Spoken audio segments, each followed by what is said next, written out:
चलिए बच्चों, कैसे हैं आप लोग। निखिल कोचिंग सेंटर में सभी बच्चे का स्वागत है। आज हम साइंस के 25 सवाल लेकर के आए हैं और ताबड़तोड़ स्थिति में जो प्रीवियस क्वेश्चन है, रेलवे जेई में पूछा गया है, एसएससी में पूछा गया है, बहुत सारे एग्जाम में पूछा गया, उस सारे प्रश्न को हम लाए हैं। आप देखेंगे एक लेवल के प्रश्न है। अगर इस प्रकार के प्रश्न आप करते हैं तो समझ सकते हैं कि आप कोई भी एग्जाम को आसानी से क्रैक कर सकते हैं। कोनो आपको मतलब टेंशन लेने की कोई बात नहीं है। चलिए हम प्रश्न की ओर बढ़ते हैं थोड़ा सा।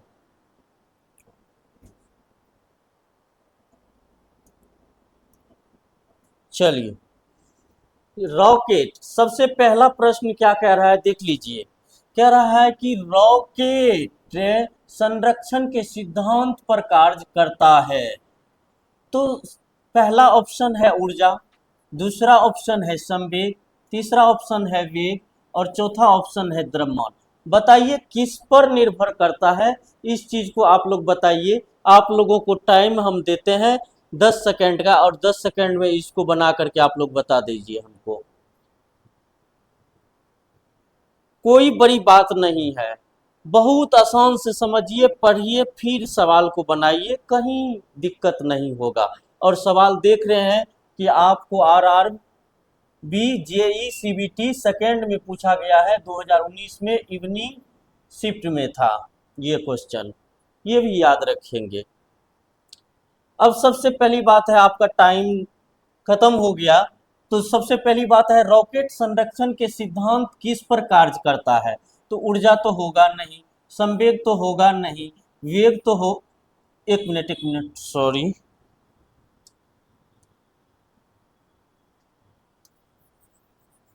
देख लीजिए थोड़ा सा। अब देख लीजिए, ऊर्जा तो होगा नहीं, वेग होगा नहीं, द्रव्यमान होगा नहीं, तो क्या हो जाएगा, संवेग हो जाएगा। ऑप्शन नंबर बी के साथ बढ़ेंगे। थोड़ा हम देख लेते हैं कि ऊर्जा क्या होता है। ऊर्जा का एसआई मात्रक आप पूछिएगा। ऊर्जा हो गया और कार्य हो गया और ऊष्मा हो गया, सबका एसआई मात्रक जूल होता है। जूल होता है, याद रखेंगे इस चीज को। संवेग को हम यहीं पर कर सकते हैं, P बराबर एम भी लिखते हैं, ये भी याद रखेंगे। वेग बराबर जो होता है आपको मीटर पर सेकेंड हो जाता है, इसका एसआई मात्रक। द्रव्यमान का जो एसआई मात्रक होता है वो केजी हो जाता है, याद रखेंगे इस चीज को। आगे बढ़ते हैं।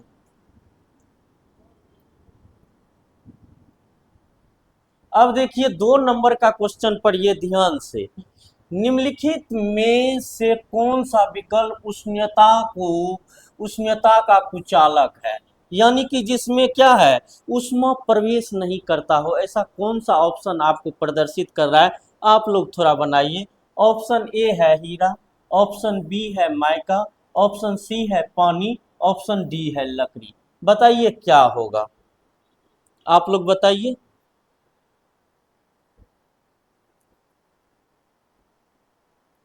तो चलिए आप लोग इसको देखेंगे तो हीरा जो होता है, हीरा का अपवर्तनांक की बात कर लेते हैं तो 2.42 होता है, याद रखेंगे अपवर्तनांक। लेकिन हीरा इसमें होगा नहीं, माइका होगा नहीं, पानी होगा नहीं, तो होगा क्या, लकड़ी। लकड़ी जो होता है ऊष्मा को ऑब्जॉर्व नहीं करता है, यानी ऊष्मा का धारण नहीं करता है, याद रखेंगे इस चीज को। पानी H2O हो जाता है, याद रखेंगे। इसका आणविक द्रव्यमान 18 होता है, याद रखेंगे इस चीज को। बढ़िए आगे। निम्नलिखित में कौन सी ऊर्जा किसी वस्तु की ऊंचाई के साथ बदलती है। निम्नलिखित में कौन सी ऊर्जा किसी वस्तु की ऊर्जा के साथ बदलती है। दोस्तों इसमें क्या कह रहा है, ध्यान में रखिए। निम्न में से कौन सी ऊर्जा किसी वस्तु की ऊंचाई के साथ बदलती है। तो याद रखिए, आपको इस चीज से कॉन्सेप्ट आपका क्लियर जब तक नहीं होगा, ये प्रश्न आप नहीं बना सकते हैं। तो सबसे पहली बात है कि इसमें अगर आप देखना चाहेंगे तो ए नंबर तो होगा नहीं, परमाणु ऊर्जा ऑप्शन ए है, ऑप्शन बी है गतिज ऊर्जा, ऑप्शन सी है रासायनिक ऊर्जा, और ऑप्शन डी है स्थितिज ऊर्जा। तो बताइए कौन सा ऑप्शन होगा। तो देख रहे हैं ऑप्शन ए के साथ आप जा रहे हैं, क्यों? ऐसा नहीं, ऑप्शन ए जो है आपका बिल्कुल गलत है, ऑलरेडी हम दर्शा भी दिए हैं। और गतिज ऊर्जा कुछ बच्चा बी के साथ जा रहा है, कुछ सी का भी साथ जा रहा है बच्चा। तो एक एक ऑप्शन बचा है, डी के साथ भी कोई चले जाइए, कोई दिक्कत नहीं होगा। ऑप्शन नंबर डी हो जाएगा, यानी ऑप्शन ए बी सी नहीं होगा, ऑप्शन नंबर डी हो जाएगा। याद रखिएगा कि इसमें जो हो जाता है रासायनिक ऊर्जा, केमिकल एनर्जी बोलते हैं, गतिज ऊर्जा काइनेटिक एनर्जी है, एटॉमिक एनर्जी है, आपको स्थितिज ऊर्जा पोटेंशियल एनर्जी है। तो ऊंचाई तभी तो होगा, M G H, formula H किस में आता है? याद रखेंगे इसका फॉर्मूला क्या होता है, काइनेटिक एनर्जी बराबर हाफ एम भी स्क्वायर होता है। तो इसमें एच कहाँ से आएगा? एच किस में आ रहा है, तो परिवर्तन किस में होगा? ऑप्शन डी में परिवर्तन होगा। आगे बढ़िए, इस सवाल का जवाब दीजिए आप लोग, जो कि RRB NTPC 3/4/2021 shift second stage first sitting में पूछा गया है ये सवाल। इस सवाल को ध्यान से पढ़िए और जवाब दीजिए। प्रकाश, लाइट के बारे में पूछ रहा है। प्रकाश आंख में डैश डैश से प्रवेश करता है। याद रखिए, यहां जो कह रहा है, ऑप्शन ए लेंस दिया है, ऑप्शन बी सिलियरी मांसपेशियां दिया है, ऑप्शन डी कोर्निया दिया है, ऑप्शन सी कोर्निया दिया है, ऑप्शन डी प्रेतारिका दिया है। बताइए किस ऑप्शन के साथ आप जाइएगा। तो सभी बच्चे का जवाब आना शुरू हो गया है। कुछ ए के साथ जा रहे हैं तो कुछ बी, सी।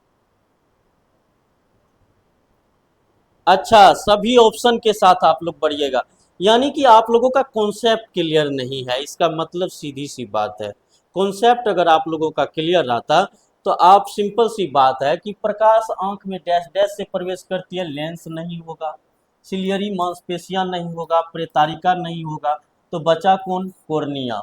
किसके साथ जाएंगे हम? कोर्निया के साथ चले जाएंगे। अब आगे वाले सवाल पढ़िए आप लोग। आप लोग आगे वाले सवाल को देखिए कि आगे वाला सवाल क्या कह रहा है आप लोगों का।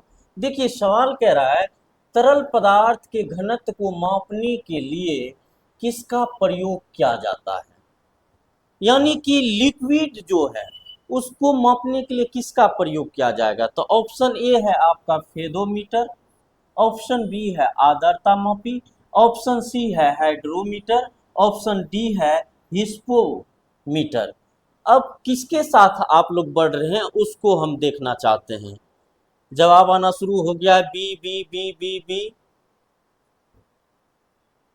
चलिए ठीक है, आप लोगों का स्तर बहुत निम्न है, देख रहे हैं, यानी कि आप लोगों का जो है चैप्टर क्लियर नहीं है और सही से सब्जेक्ट पर पकड़ नहीं है, इसीलिए आप लोग गलत जवाब देते हैं। बिल्कुल गलत है बी वाले का, फेदोमीटर भी गलत है, हेस्पोमीटर भी गलत है, तो ऑप्शन कौन बचा? सी। तो हाइड्रोमीटर के साथ हम लोग चल जाएंगे। अब बढ़िए आगे, आप लोग इस सवाल को थोड़ा पढ़िएगा कि ये सवाल क्या कह रहा है आप लोगों का। अगर इस सवाल को आप पढ़ते हैं तो डैश डैश एक वस्तु के प्रति इकाई समय में वेग में परिवर्तन की माप क्या है? इस सवाल में हमको लग रहा है, उम्मीद है कि आप लोग गलत नहीं करेंगे। अगर आप लोग गलत करते हैं तो समझ सकते हैं कि आपके फिजिक्स का लेवल कितना डाउन है। इस चीज को हम ये सवाल से आपका माप तोल कर लेंगे, मेजरमेंट कर लेंगे कि आप फिजिक्स में बहुत ही चौपट स्थिति में हैं।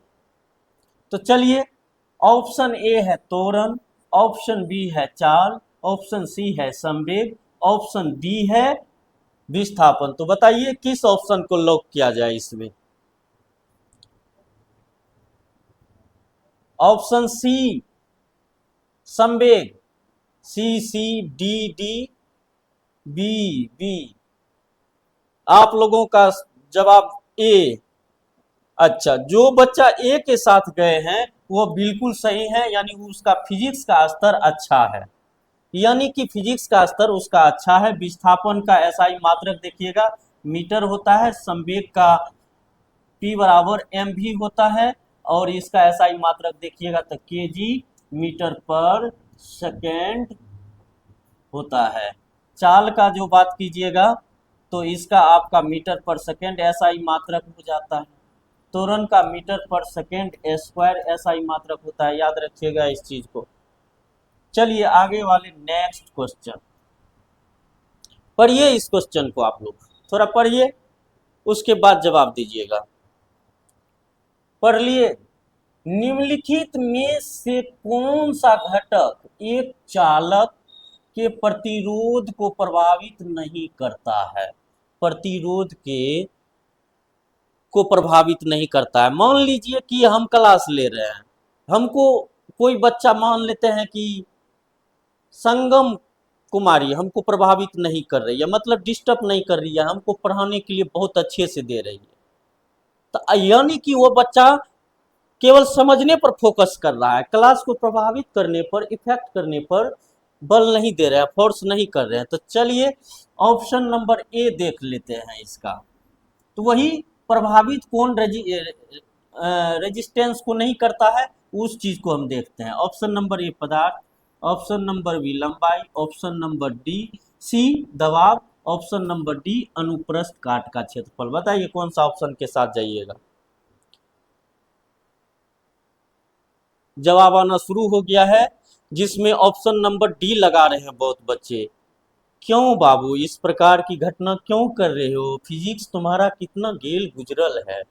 इस प्रकार का जवाब हम आप लोगों से उम्मीद कर सकते हैं। जो बच्चे रेलवे का तैयारी करता है, एसएससी का तैयारी करता है, वो सब बच्चा इस प्रकार की स्थिति में ऐसा जवाब देगा तो कहाँ से पास कर पाएगा? तब कहता है हम 82 बना के आए लेकिन मेरा हुआ नहीं सर। इस प्रकार की स्थिति में कभी नहीं होने वाला है आपका। तो ऑप्शन नंबर ए नहीं होगा, ऑप्शन नंबर बी नहीं होगा, ऑप्शन नंबर डी नहीं होगा, तो ऑप्शन नंबर सी के साथ आप चले जाइए, कोई दिक्कत नहीं होगा। अब आगे बढ़ते हैं तो 12 ये क्वेश्चन पढ़िए। नेक्स्ट क्वेश्चन, एक वस्तु का द्रव्यमान 20 केजी है और वह 6 मीटर पर सेकेंड के चाल से गतिमान है, तो वस्तु की गतिज ऊर्जा कितनी है? अब बताइए इसको, थोड़ा इसमें टाइम देंगे आप लोगों को, 1 मिनट तक टाइम देंगे, बना के बताइए आप लोग।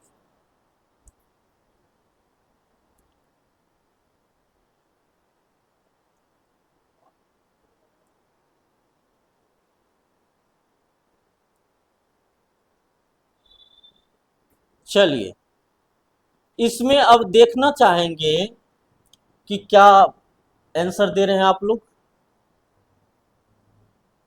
सी, कुछ अलग थोड़ा सा देखा, अरे सब तो ऐसे है, दशमलव में नहीं है, ये को दशमलव में है, यही आंसर होगा। ये कोई बात हुआ? मतलब आप मुंह देख करके आंसर दे रहे हैं, आपका कॉन्सेप्ट क्लियर नहीं है। कुछ बच्चे बी के साथ जा रहे हैं, देखते हैं, बना के थोड़ा देख लेते हैं। तो कह रहा है गतिज ऊर्जा, और गतिज ऊर्जा का जो सूत्र होता है, गतिज ऊर्जा का सूत्र होता है हाफ एम भी स्क्वायर। हाफ का हाफ लगाइए, एम कितना दिया है? 20 केजी दिया है। कितना दिया है? 20 केजी। लिख दीजिए यहाँ 20। और वेग कितना दिया है? 6 मीटर पर सेकेंड। 6 का स्क्वायर कर दीजिएगा तो 6 गुना 6 हो जाएगा, 2 से काट दीजिएगा तो 10 हो जाएगा, 6 के 36 हो जाएगा, 10 गुना 36 यानी 360। ऑप्शन नंबर बी वाले जितने भी बच्चे गए हैं उसका ऑप्शन बी सही है। सी नहीं होगा, डी नहीं होगा, ए नहीं होगा, ऑप्शन बी हो जाएगा। चलिए आगे बढ़ते हैं हम लोग। देख लीजिए, इसको उतारिएगा तो उतार लीजिए आप लोग।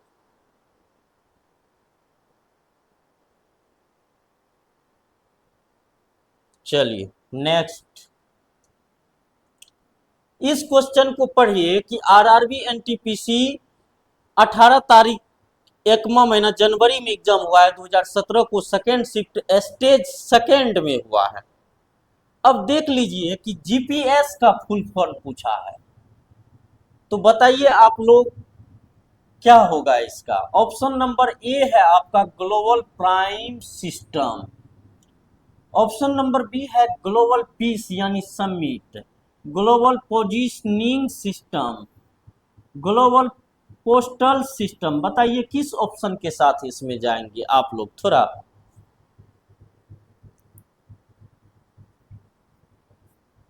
हम साइड हो जाते हैं, जवाब दीजिए आप लोग। जवाब आना शुरू हो गया है, डी के साथ जा रहे हैं आप लोग, कुछ बच्चे सी के साथ जा रहे हैं, कुछ ए के साथ जा रहे हैं। अरे भाई, अच्छा ठीक है ठीक है, हम समझ रहे हैं कि आपका फिजिक्स का स्थिति बहुत लो है। जो सी के साथ बच्चे गए हैं वो बिल्कुल सही गए हैं, ए नहीं होगा, बी नहीं होगा, डी नहीं होगा और सी होगा। चलिए आगे बढ़िए। अब क्या रहा है, एक एक एकल आवृत्ति वाले उत्पन्न ध्वनि को डैश डैश कहा जाता है, जो कि ग्रुप डी में 2018 में शिफ्ट 1 में पूछा गया क्वेश्चन है, यहां देख लेंगे आप। ऑप्शन ए है आयाम, पिच, टोन या स्वर बोलते हैं, या स्वर को तान भी बोलते हैं, तरंगदैर्घ्य वेवलेंथ बोलते हैं। किस ऑप्शन के साथ आप लोग जा रहे हैं, आप लोग थोड़ा कमेंट में जवाब दीजिए। स्पीड में जवाब आना चाहिए, इतना स्थिर जवाब आता है आप लोगों का।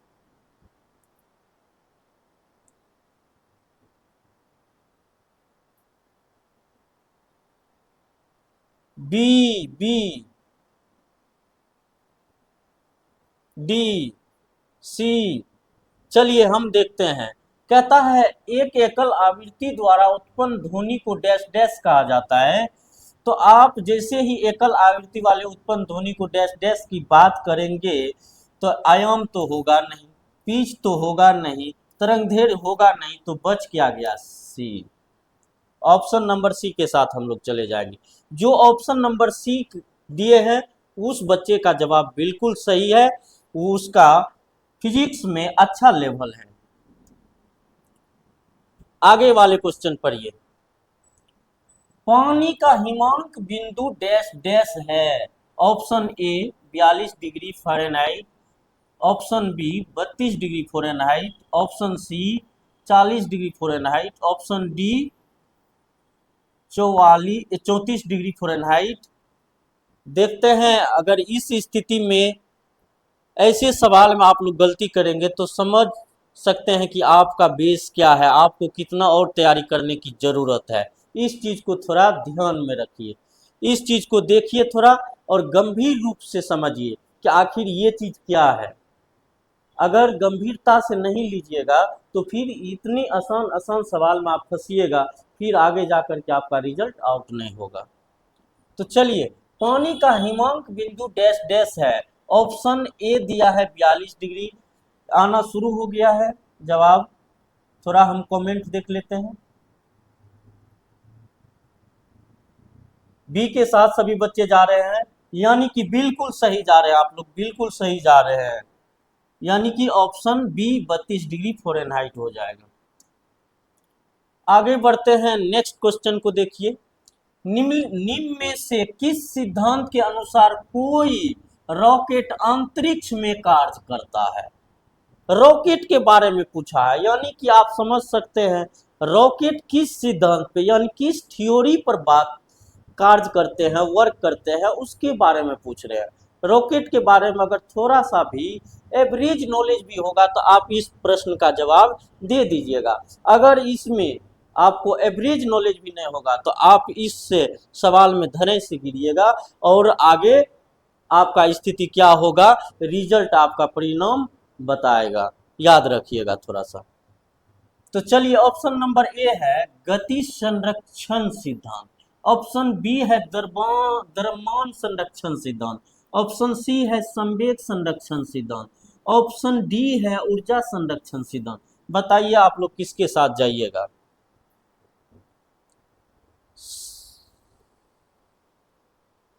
आप लोग क्या कमेंट कर रहे हैं? चलिए हम कमेंट एक बार पढ़ लेते हैं। ए के साथ आप लोग जा रहे हैं।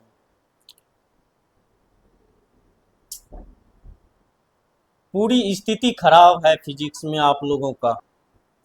चलिए, ए गलत होगा, बी भी नहीं होगा, डी भी नहीं होगा, तो बच गया एक ऑप्शन सी हो जाएगा। आगे बढ़िए। अगला प्रश्न है, जब प्रकाश प्रिज्म से गुजरता है तो कौन सा रंग सबसे कम विपथित होता है, यानी कि विचलित कौन सा रंग सबसे ज्यादा हो रहा है, उसके बारे में पूछ रहा है। इसका जवाब दीजिए आप लोग, जवाब दीजिए। जवाब आना शुरू हो गया है। बैगनी बैगनी बैगनी, सी के साथ जा रहे हैं आप लोग। कुछ बच्चे बी के साथ भी जा रहे हैं। जो बी के साथ जा रहे हैं उसका बिल्कुल सही जवाब है, यानी कि ना ए होगा, ना सी होगा, ना डी होगा। याद रखिएगा, बी वाले होगा। नेक्स्ट क्वेश्चन देखिए थोड़ा सा। तरंगदैर्घ्य का एसआई मात्रक क्या होता है, यानी कि वेवलेंथ के बारे में पूछे हैं। अब वेवलेंथ के बारे में आपको अगर हल्का सा भी कॉन्सेप्ट होगा तो आप तुरंत बता दीजिएगा, जो कि आरआरबी जेई में पूछा गया सवाल है। समझ सकते हैं कि सवाल थोड़ा सा टफ है और कॉन्सेप्चुअल सवाल है ये। अगर आपका कॉन्सेप्ट क्लियर होगा तो आप जवाब दे पाइएगा, कॉन्सेप्ट क्लियर नहीं होगा तो आप जवाब नहीं दीजिएगा। बहुत बच्चे डी के साथ जा रहे हैं। देखिए देखिए, सी वाले भी आ गए हैं, सी वाले भी आ गए हैं। चलिए हम पढ़ते हैं। Option A kilogram, option B metre, option C hertz और ऑप्शन डी सेकेंड। अब ध्यान दीजिएगा कि आप लोग जो सी और डी मार रहे हैं ये तो बिल्कुल होगा ही नहीं, ये तो होगा ही नहीं, ये तो होगा ही नहीं। तो बच कौन गया? बी वाले। बी के साथ चले जाइए आप। जल का वाष्पीकरण होता है। अब जल के वाष्पीकरण की बात पूछ रहा है कि जल का वाष्पीकरण होता है, उसे क्या कहते हैं? डिफिनेशन पूछ रहा है, यानी कि वेपोराइज जो है हो रहा है उसे हम क्या कहते हैं?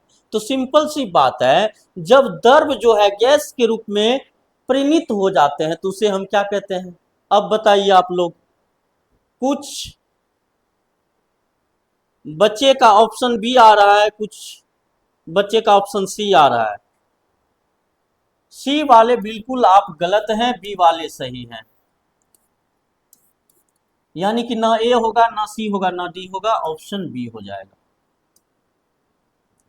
आगे बढ़िए। अगला क्वेश्चन है, मोटरसाइकिल दुर्घटना के दौरान हेलमेट डैश डैश को कम करने में सहायक होता है। अगर मान लीजिए कि आप जा रहे हैं, एक्सीडेंट कर गए, हेलमेट पहने हैं, तो आपके कौन चीज में सहायक कर रहा है? हेलमेट। वो चीज पूछ रहा है, आपको क्या सुरक्षित कर रहे हैं? तो ध्यान दीजिए, ऑप्शन ए है वेग, ऑप्शन बी है कार्यरत बल, ऑप्शन सी है टक्कर की संभावना, ऑप्शन डी है आवेग। बताइए कौन सा हो जाएगा? आप लोग जवाब दीजिए। बहुत बच्चे का जवाब आ रहा है सी सी सी सी। आप लोगों का जो है स्थिति बहुत गलत है। कुछ बच्चे का जवाब डी आ रहा है, तो डी वाले बिल्कुल सही हैं, डी वाले बिल्कुल सही हैं। चलिए नेक्स्ट प्रश्न पे। जब एक नाविक आगे की दिशा में कूदता है, ठीक है, कूदने दीजिए, तब नाव पीछे की तरफ हट जाती है। यह उदाहरण न्यूटन के कौन से नियम को दर्शाता है? यानी कि यह प्रश्न जो है आपको न्यूटन के लॉ के बारे में पूछ रहा है कि यह डिफिनेशन किस नियम के बारे में बता रहा है। इस चीज को समझिए। पहला ऑप्शन है गति के तीसरा नियम, दूसरा ऑप्शन है आपको गति का पहला नियम, तीसरा ऑप्शन है गति के दूसरा नियम, चौथा ऑप्शन दिया है पहला और दूसरा नियम। बताइए आप लोग किस ऑप्शन के साथ जा रहे हैं? डी के साथ। अच्छा, डी कैसे होगा? गति का पहला और दूसरा नियम बता रहा है, मतलब जिसको बड़ा देखें टिक कर दिए, जिस ऑप्शन में बड़ा दिया है ऑप्शन बस उसको टिक करके भाग जाएंगे, इसीलिए बोरा में चला जाता है रिजल्ट। डी नहीं होगा, सी नहीं होगा, बी नहीं होगा, तो एक ऑप्शन बच गया, होगा क्या? ए हो जाएगा। आगे बढ़िए, पढ़िए। एक वस्तु की स्थितिज ऊर्जा में इसके साथ वृद्धि होती है, डैश डैश के साथ वृद्धि होती है। एक वस्तु के स्थितिज ऊर्जा में इसकी डैश डैश के साथ वृद्धि होती है। बताइए किसके साथ वृद्धि होता है? स्थितिज ऊर्जा में। बता दिए हैं कि स्थितिज ऊर्जा जो होता है, थोड़ा सा हिंट दे देते हैं तब देखते हैं आप क्या कर पाते हैं। स्थितिज ऊर्जा का सूत्र होता है mgh। हिंट दे दिए, बताइए ऑप्शन में क्या है? बहुत बच्चे का ऑप्शन आ रहा है सी, कुछ बच्चे ने पकड़ लिया है, ऑप्शन डी के साथ चले जाएंगे हम, ऑप्शन डी के साथ चले जाएंगे। नेक्स्ट, अपसर्व या इंफ्रासोनिक तरंग की आवृत्ति डैश डैश है। अपसर्व या इंफ्रासोनिक तरंग की आवृत्ति डैश डैश है। ऑप्शन एक 20 हर्ट्ज से 2000 हर्ट्ज के बीच, 20 हर्ट्ज से कम, 20 हर्ट्ज से अधिक, 20 हर्ट्ज से 2000 हर्ट्ज के बीच। बताइए कौन सा ऑप्शन के साथ आप लोग जाइएगा? कितना एग्जामिनर देखिए कितना फंसाने का काम किया है, सोच समझ के कैसा ऑप्शन सेट किया है, तो इस चीज को ध्यान में रखिए थोड़ा सा। तो सिंपल सी बात है इसमें कि आपका ए नंबर होगा नहीं, सी नंबर होगा नहीं, डी नंबर होगा नहीं, तो ऑप्शन बच गया कौन? बी, यानी कि बी के साथ चले जाएंगे हम लोग। अगला प्रश्न है, यदि शक्ति वोल्टेज धारा और प्रतिरोध को कर्ण पी भी पी भी आई और आर द्वारा निरूपित किया जाता है, तो निम्न में से कौन सा संबंध सत्य है? जो कि आप देख रहे हैं सिलेक्टेड क्वेश्चन है, 2022 में पूछा गया है।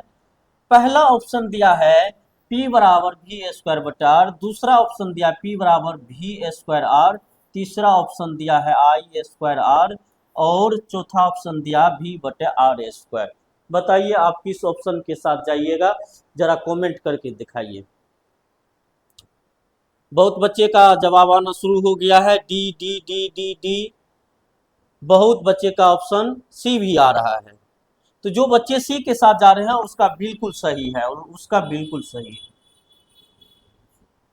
अगला क्वेश्चन है, पृथ्वी वस्तु को अपनी ओर आकर्षित करती है, यह के कारण होता है। मतलब पृथ्वी अपनी ओर, मान लीजिए कि इसको ऊपर फेंकते हैं, थोड़ा सा ऊपर फेंकिएगा तो नीचे की ओर गिरता है, तो मतलब कहने का अर्थ है कि पृथ्वी अपनी ओर आकर्षित करता है। ये कौन सा बल के कारण पृथ्वी किसी भी वस्तु को अपने ओर खींचते हैं? मान लीजिए इसको ऊपर फेंकेंगे तो ये ऊपर नहीं चला जाएगा, जहां तक इसका बल जाएगा वो फिर यह नीचे गिरना शुरू हो जाएगा। यानी कि पृथ्वी इसको पहले ऊपर जाने के लिए देगा, बल जितना इसमें रहेगा, लेकिन फिर इसको क्या करेगा? नीचे खींचेगा कि आ जाओ बेटा, आ जाओ, इस प्रकार से खींचेगा।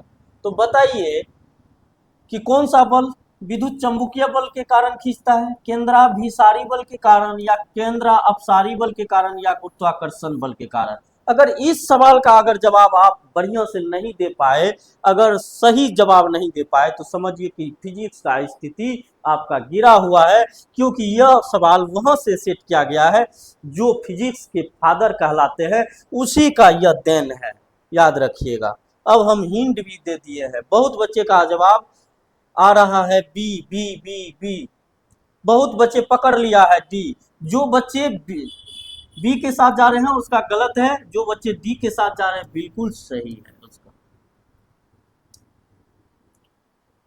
अब अगला सवाल है रेजिस्टेंस की यूनिट क्या है, 2016 में पूछा हुआ है।